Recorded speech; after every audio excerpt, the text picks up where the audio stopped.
Welcome back, and we are on Unit 6, Subtest. So this will be over plane geometry topics that we've been talking about. So good luck, and give this one a shot. Hit pause, come back when you're ready.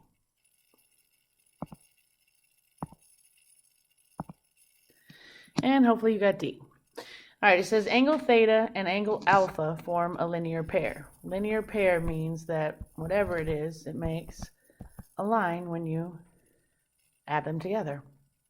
So it says that theta is twice as large as alpha. What is the measure of angle theta? Well, I know that since they're a linear pair that theta plus alpha has to add up to 180. Well, I also know that angle theta is twice as large as alpha. So if I do substitute this in for theta, I'm going to have 2 alpha plus alpha equal 180. That gives me 3 alpha equal 180. Divide by 3, and alpha equals 60 degrees. So if this is 60, and alpha is twice as much as that, or in other words, you could plug this in right up here. And so theta would equal 2 times 60 degrees. So theta, good grief, would be 120 degrees. Okay. All right, try this one. Hit pause. Come back when you're ready.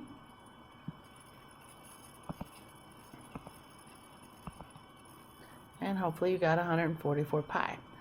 So it says, what is the area of a circle that has a circumference? So we're talking about two formulas. Area of a circle is pi r squared. Circumference of a circle is 2 pi r. So it tells me that I have a circumference. So I know that this is C. So if I replace C, switch colors, I don't like red. I'm going to switch C to 24 pi, and that equals to 2 pi r. So I'm going to get r alone, because in order to figure out area, I need to figure out the radius. So I need to get r alone. So I'm going to divide by 2 pi, divide by 2 pi, and my radius is equal to 12. So now if I plug that in here to get the area, I get pi times 12 squared.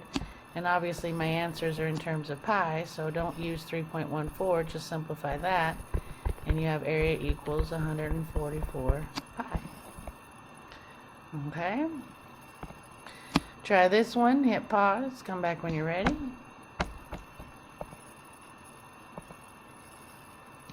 And hopefully you got 22. All right, it says triangle ABC and DEF are similar triangles. So automatically, and they're wanting to know the side. So I'm going to set up my side proportions. So side A is proportional to side B, side D. Wow, I need to wake up here. Just as side B is proportional to side E, just as side C is proportional to side F. So I'm going to label my sides really quick. This is angle A, so this is side A. Angle B, this is side B. Angle C, this is side C. Angle E, this is little e. Angle D, this is little d. Angle F, this is little f.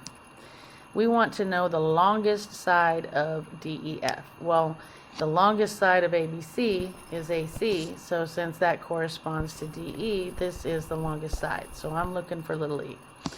Let's plug in what I know so I can figure out which proportions to use. I know that little a is 9. I know that little d, I don't know little d, so that stays d. Little b is 11. Little e, I don't know.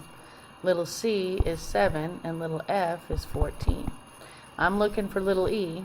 This proportion I know everything in, so I'm going to use these two to do my cross multiplying. So this way would be 11 times 14 equals, this way would be e times 7. That gives me 154 equals 7e. Divide by 7, and little e is 22 units, whatever they're measuring in. Okay? Alright, so try this next one. Hit pause, come back when you're ready.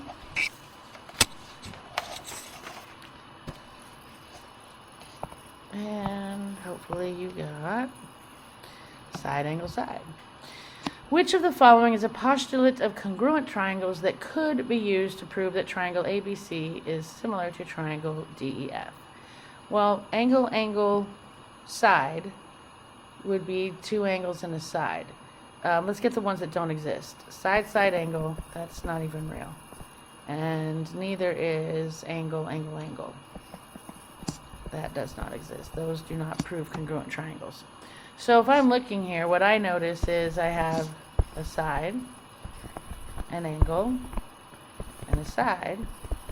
That would be side, angle, side postulate. Okay? Alright, try this one. Hit pause. Come back when you're ready.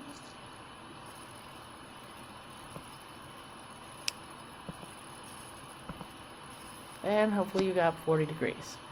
Alright, triangle ABCD is an isosceles triangle, which means its base angles are equal. BE is perpendicular to AD, so they put the little square there. And FG is parallel to CD, so these two lines are parallel. Given that the measure of CFG is 50 degrees, what is the measure of angle ABE? So we're trying to figure out this angle right here. Alright, so let's see. How do I want to attack this? Well, let's see. I know that these two lines are parallel, right? So since FGE, angle FGE, is equal to 50 degrees, then, I'm sorry, I know that FGE is also equal to 50 degrees because these two parallel lines are cut by this transversal, so alternate interior angles are equal. I'm kind of doing a proof here. What's funny is a lot of these ones that you do, you end up kind of following a proof sort of flow to get from given to what you're trying to show. So I'm kind of to the side here going to do kind of an informal proof. Let's see, what else do I know then? Well, I know that angle D equals 50 degrees because these two parallel lines cut by this transversal make corresponding angles. And I know those are equal. Well, I also now know that angle A is equal to 50 degrees because trapezoid ABCD is isosceles, which I can't spell. Isosceles, yes. Which means base angles are equal. So I know that this is 50 degrees. Well, that's perpendicular, so this is 90 degrees. These three angles make up a triangle, so angle B has to equal, well, I should say angle ABE has to equal 180, take away 50, take away 90, which gives you 40 degrees. Okay? Alright, hit pause. Come back when you're ready.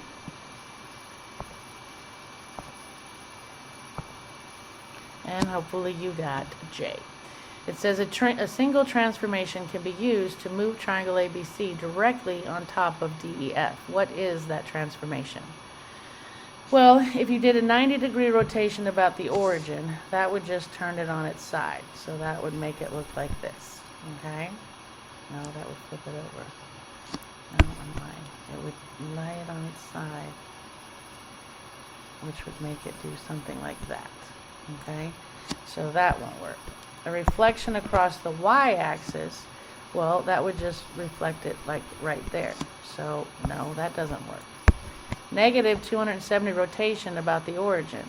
Well, if you did, this would be 90, this would be 180, this would be 270, or negative 270. Well, this would flip it down, this would flip it over, and this would flip it up. Which I think I drew that wrong. But anyway, it's going to reflect it. It's rotating around the origin, so it's not going to be moved over there. So it can't be that. I don't draw very well. I apologize. Okay, and then J, a reflection across the line x equals negative 2. Well, there's the x equal negative 2 line. If I reflect it over there, see how there's 2 units between them? Well, there's going to be 2 units on this side, and then flip it over. So there you go. That would be my solution. Or my transformation. Okay, try this one. Hit pause. Come back when you're ready. And you should get E. It says, what is the volume of a right circular cylinder of height 14 whose base has an area of 49 pi centimeters squared? Well, volume of a right circular cylinder is pi r squared h. But also, they don't give me a radius. They give me a height, but they don't give me a radius. But they do tell me that this right cylinder has a base with an area of 49 pi. So remember, my other little formula for volume was area of the base times the height, which they gave me. The area of that base is 49 pi, which is what this is, pi r squared. They had to have done that to get this. So there's the area of my base times my height is 14. And if you multiply 49 by 14, you get 686, because they want your answer in terms of pi, obviously. So I get 686 pi, and then volume is always your units, which is centimeters cubed. So there we go.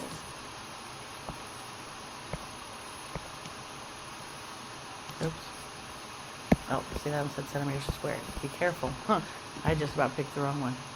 Watch your units. Volume is always units cubed. Area is units squared. So, man, I could have eliminated those three right off the bat. Okay, anyway. Try this one. Hit pause. Come back when you're ready.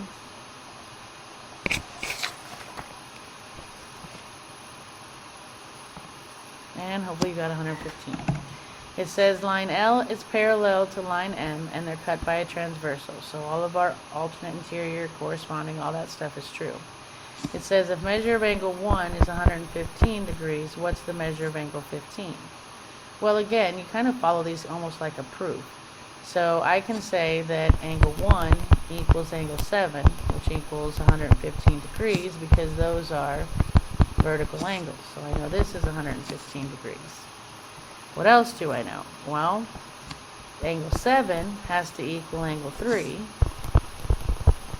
which has to equal 115 degrees, because those are alternate interior angles. So this is 115. And then I can say angle 3 has to equal angle 5, which has to equal 115, because those are vertical angles again. So angle 5 has to equal 115 also. Okay? Hit pause. Come back when you're ready.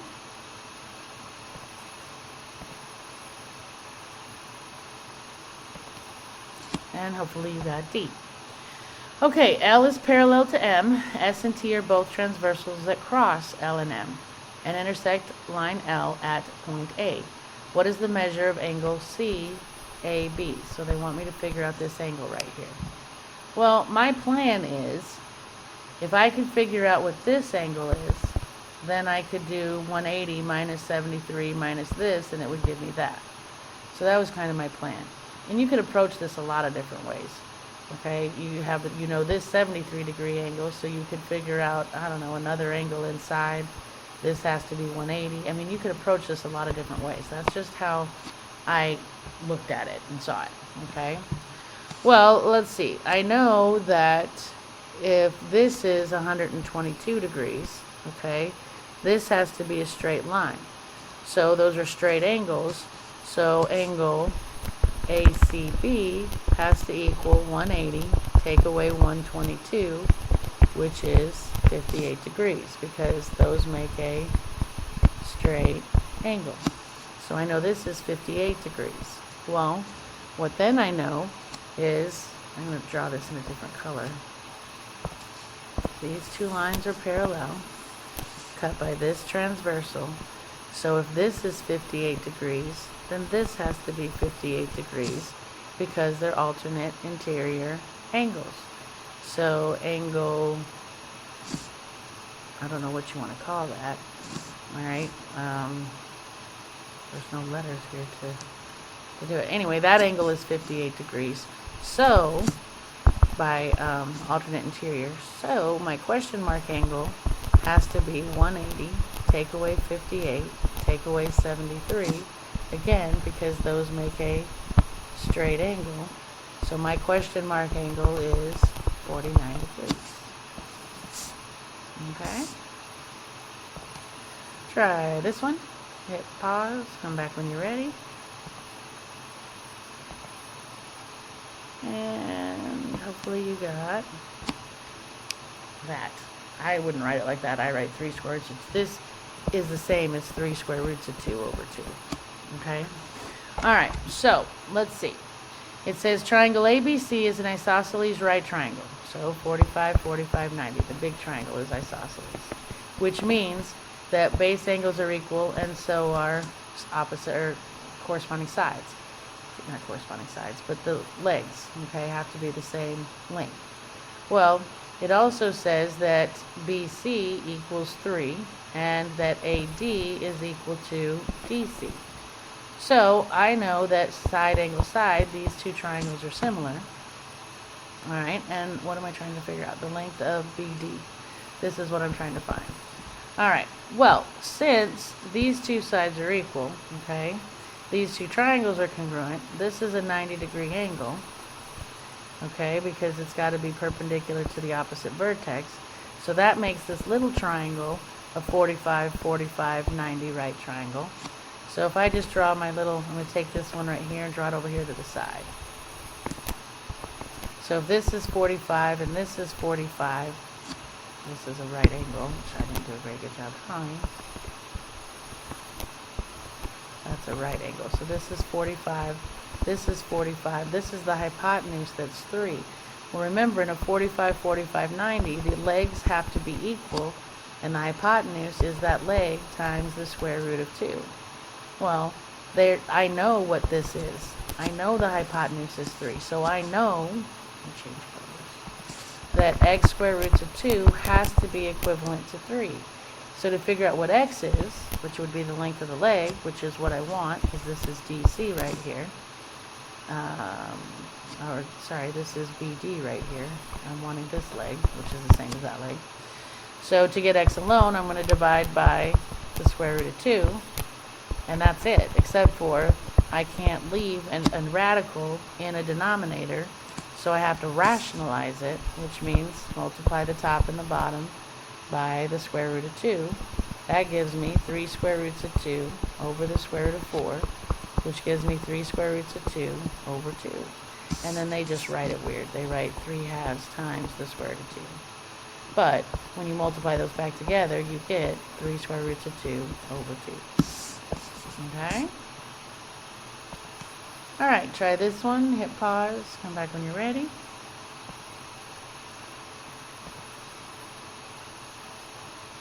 And hopefully you got that.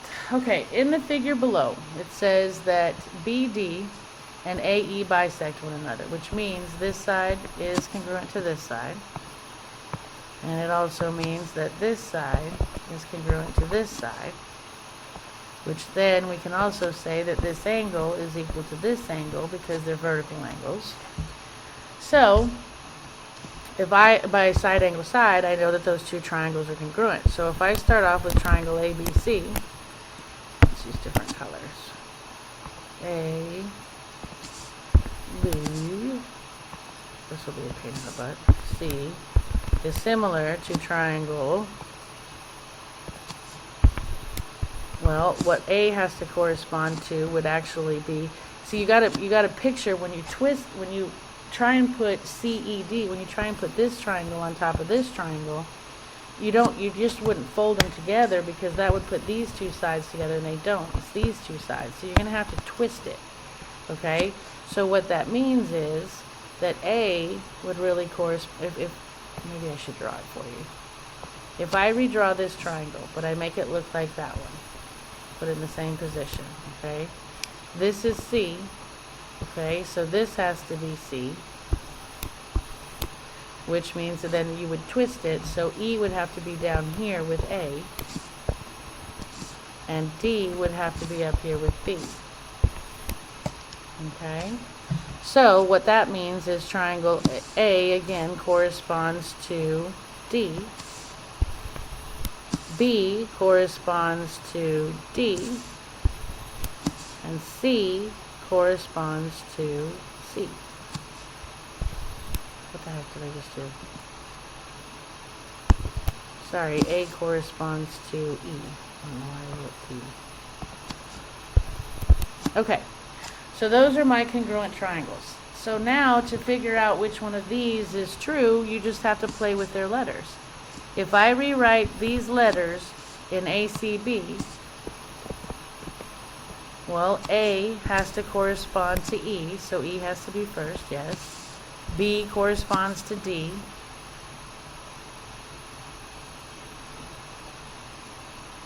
Now what did I do?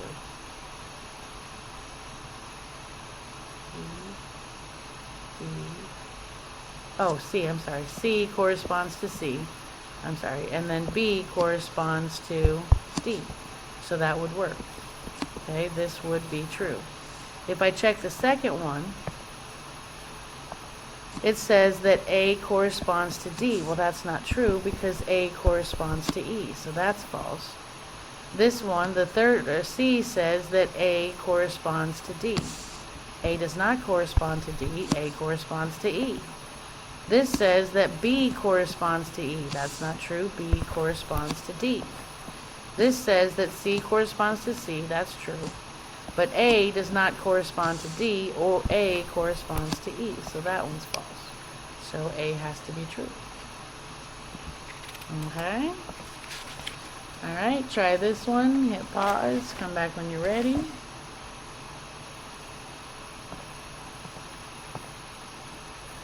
And hopefully you got H. So it says, what is the volume of a sphere? So I have to reach in my brain and get the volume of a sphere formula, which is 4/3 pi r cubed. And to sort of find the volume of a sphere, I basically need the radius. So it gives me a clue, and it says that sphere has the same radius as the circle inscribed in the square below. Well, if from here to here is 18, then from here to here is 18, which would be the center of the circle. So if the diameter is 18, then my radius equals 9. So plug in 9 here, 4/3 pi times 9 cubed. Type it in the calculator, but don't type pi, obviously, because my answers are in pi. So you're just multiplying 4/3 times whatever 9 cubed is, and you will end up with 972 pi units, which were in centimeters, and volume is always cubed. So it's 972 pi centimeters cubed. Again, watch those units. I almost did it again. These are squared, so it can't be those. Volume is always cubed. Okay. All right, try this one. Hit pause. Come back when you're ready.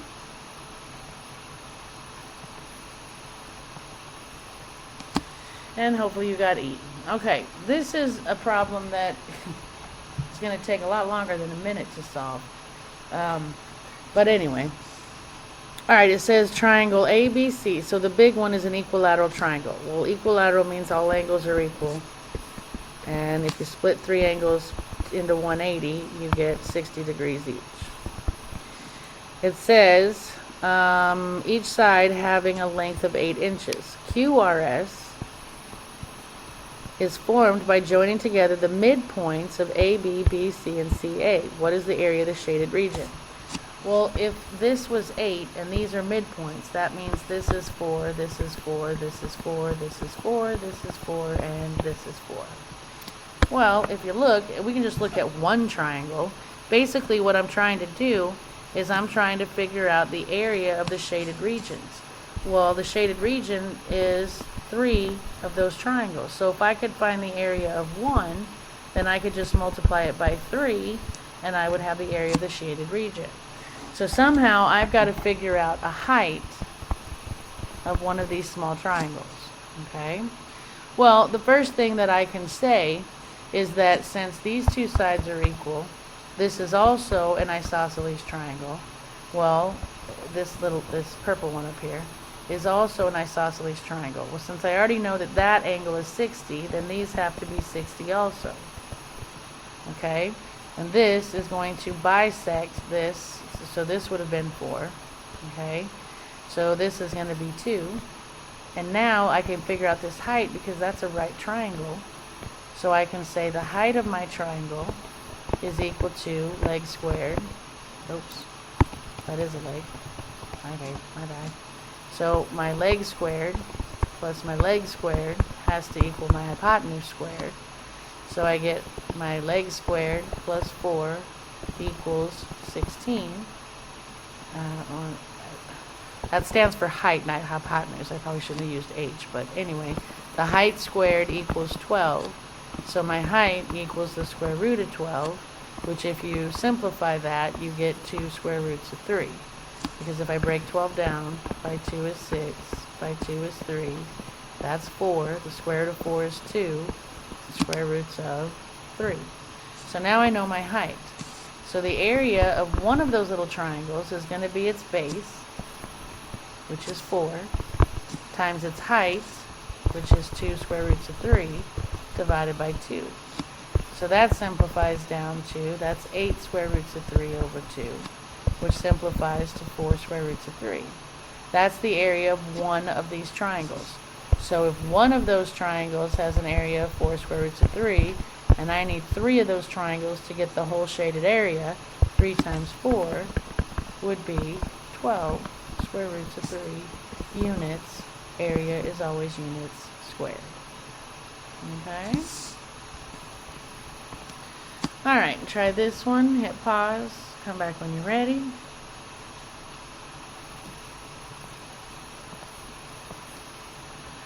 Okay, so if I did a horizontal slide, -4 units, every point would move 4 over. 1, 2, 3, 4. 1, 2, 3, 4.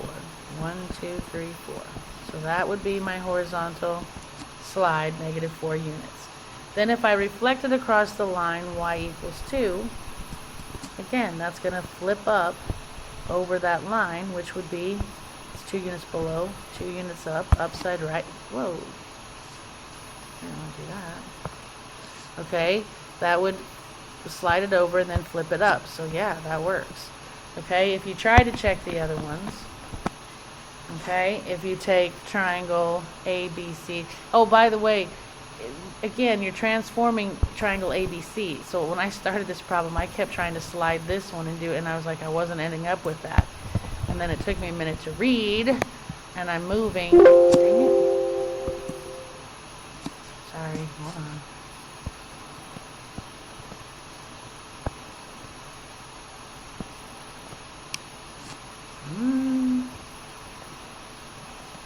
Sorry. Come on.